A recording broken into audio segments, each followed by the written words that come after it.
Everyone praises her for her kindness and benevolence, but they forget that love is also a form of sin.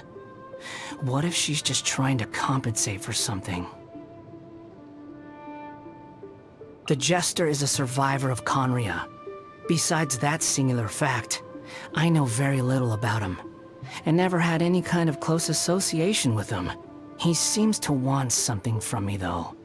In the past, he assigned to me many important tasks, including a number of trips to the Abyss. The ever-righteous captain, the brave and fearless captain, the nigh-invincible captain. Even my mechanical ears demand maintenance after listening to so many compliments from the members of the fatui. Don't you think that possessing absolute righteousness is actually a latent danger? And that's without taking his great personal strength into account. It's a pity that Lesser Lord Kusanali already forced him to erase so many of his segments. The joy I would have derived from slicing them apart, one by one. Let me ask.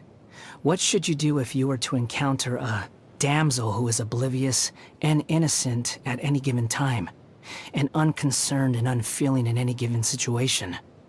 If it were me, I could at least challenge her to a fight. But if it were you, with your conscience, I would stay away from her. A wolf in sheep's clothing.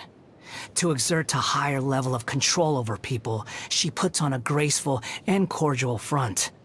Most of those who have seen her true crazy self have gone poof. Only someone as dense as Child would think the rooster is looking after him and his family out of the goodness of his heart. Although the mayor has indeed done a number of things for their benefit, anyone with a brain would be able to tell that the underlying meaning is, your entire family is in my hands. She has a terrible personality and cares for nothing outside of her own research.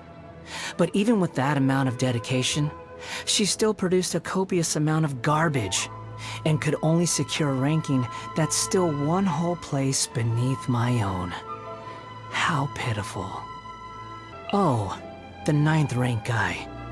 He's obsessed with the idea of fair exchange, to the point of wanting to overthrow the natural imbalance between gods and humans.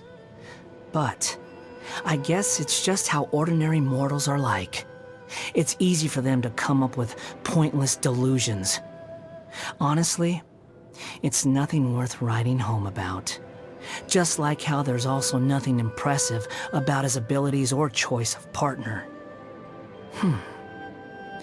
Anyone who chooses to work closely with a doctor is sure to meet a nasty end. He's simple of mind and not that strong of body. Naming him to the lowest ranked seat lowered the Harbingers' collective prestige. Thankfully, I'm no longer part of that group. Nothing remained in her ashes. I have no interest in those who have lost their future.